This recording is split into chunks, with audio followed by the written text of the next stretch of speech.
María Castiglioni. Hola María, ¿cómo te va?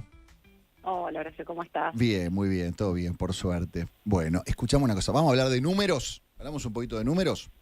Dale. Se conoció el número de inflación de la ciudad de Buenos Aires, está 0,6 por encima del mes pasado. ¿Esto proporcionalmente puede pasar con el número de inflación a nivel nacional?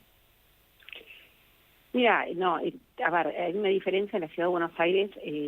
Recordemos, el mes pasado le dio 1,6, Ujú. mientras que a nivel nacional la inflación para el INDEC fue 1,9. Es decir, hay una diferencia que tiene que ver puntualmente con algunos rubros que habían aumentado un poquito más o un poquito menos, Sí. o sea que no es necesariamente así. Algunos meses coinciden, algunos meses tienen leves diferencias. Ujú. Esto primero para agregarte. Lo segundo, con un obre los componentes, en general estuvo en 2,2, y vemos que alimentos y bebidas, que es el rubro más relevante a nivel del interior, o sea que tiene más peso que en la ciudad, los alimentos y bebidas aumentaron 2%, y dentro de eso lo que más subieron frutas y verduras, que son componentes estacionales. Están bastante en línea con lo que nosotros relevamos en CIT, que nos dio un 2% la inflación para el Gran Buenos Aires, así que yo creo que va a estar en torno a ese número, ¿no? Probablemente, que es más que el 1,6 de la ciudad, vuelvo a decirte, pero parecido al 1,9 que tuvo en los dos últimos meses la inflación a nivel nacional y a nivel del Gran Buenos Aires por parte de la medición del INDEC, ¿no? Ok, y si comparamos los primeros, la primera semana, podríamos llegar a decir, de octubre con la primera semana de septiembre, ¿qué onda? ¿Cómo se vienen comportando los precios? Mira, justo ayer cerramos la primera semana y no vimos en general la primera semana del mes, por eso está buena tu pregunta comparada con la primera del mes anterior, porque hay muchos precios que arrancan, sobre todo lo que son tarifas, a aumentar desde el primer día del mes, o sea que la primera semana siempre tiene un mayor salto y fue la verdad una semana bastante tranquila, y en términos de lo que es alimentos y bebidas también. Así que la inflación sigue corriendo, te diría, es más, si uno mira 4 semanas móviles, una leve desaceleración incluso, lo cual es muy positivo en este contexto donde la duda era, con la volatilidad del tipo de cambio, qué iba a pasar con los precios, ¿no? Claro. Y en realidad lo que se está confirmando es lo que pasa en otros países. Todavía Argentina tiene un camino por recorrer, no es que estamos totalmente egresados de esto, que es que en realidad la inflación tiene una dinámica que no tiene que ver con el tipo de cambio, por más que algún precio puede tener un efecto Ujú. directo, pero es muy acotado el efecto, y lo que más tiene que ver son las cuestiones que hacen a justamente la oferta y la demanda de pesos en la economía, ¿no? Ujú. Así que atacándose las causas de la inflación, es decir, no emitiendo para financiar el fisco, bueno, en definitiva es el camino para bajar la inflación, en un camino que es difícil, y además un camino donde además durante este tiempo y sobre todo el año pasado, en el corto plazo hubo aumentos de tarifas muy por arriba de la inflación, sobre todo de luz, gas, agua. Este año está viendo más en transporte público, también colegios y medicina preparada que venían congelados, modificados o manejados por el gobierno, distorsionados, y eso obviamente en corto plazo fue inflación, ¿no? Claro, claro. Y escúchame, ¿y esta incertidumbre que hay?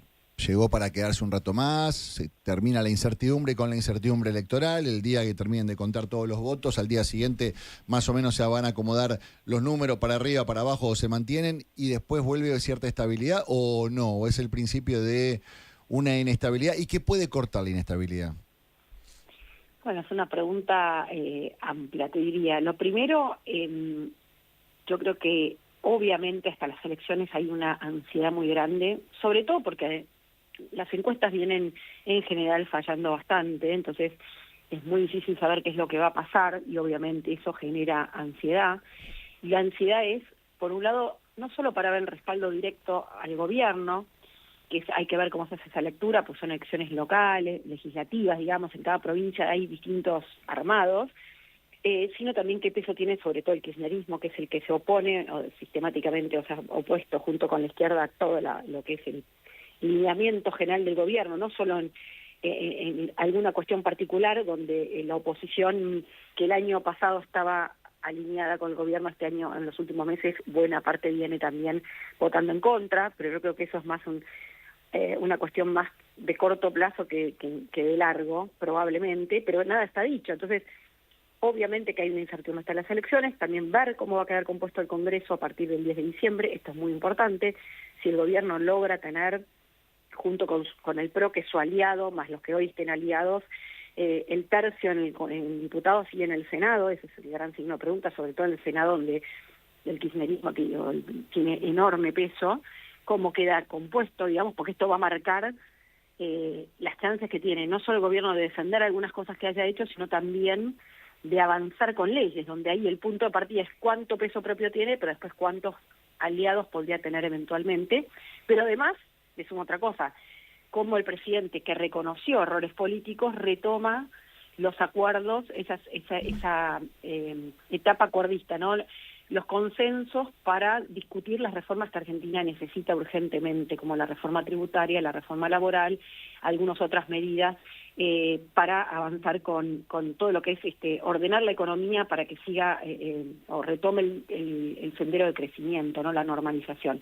Todo eso son elementos que afectan después y se traducen en la oferta y la demanda de dólares, ¿no? Porque hay muchos esperando si invierten o no, quieren invertir en Argentina, bueno, esperando a ver qué horizonte hay también, y esto va a ser importante. Y la tercera pata que se está discutiendo y que está afectando a los mercados ya en estos días, que tiene que ver con todo el acuerdo que tiene Argentina con Estados Unidos, que probablemente el 14 va a haber un anuncio, y que hacen a varias cuestiones, pero la más relevante y urgente es cómo Argentina o el gobierno, el Tesoro argentino, va a renovar o hacer frente a los vencimientos de deuda que tenga el año que viene y probablemente el año siguiente, dado que si bien tiene equilibrio fiscal, que significa que con todo lo que recauda puede pagar los gastos más los intereses de la deuda, necesita renovar los vencimientos de capital. Ningún país del mundo cancela la deuda que vence, cosa que ha tenido que hacer el gobierno hasta ahora, ¿no?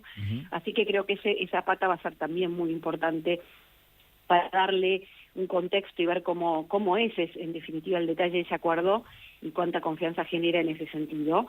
Todo eso va a impactar en obviamente las decisiones de la gente, y las decisiones de la gente terminan impactando también en el mercado de divisas, en el tipo de cambio, en las acciones, que eso es lo que un poco está canalizándose esa ansiedad en el mercado, ¿no? Sí, claro, clarísimo. Gracias, María, como siempre. No, de nada. Un beso Buenas grande. tardes. Muchas gracias. María Castiglioni hablando con nosotros con respecto a lo que puede pasar con la economía y esta incertidumbre que se está viendo en este momento, y especialmente también haciendo referencia a precios. Ella, a través de su consultora, está viendo que los precios no se están comportando con la incertidumbre que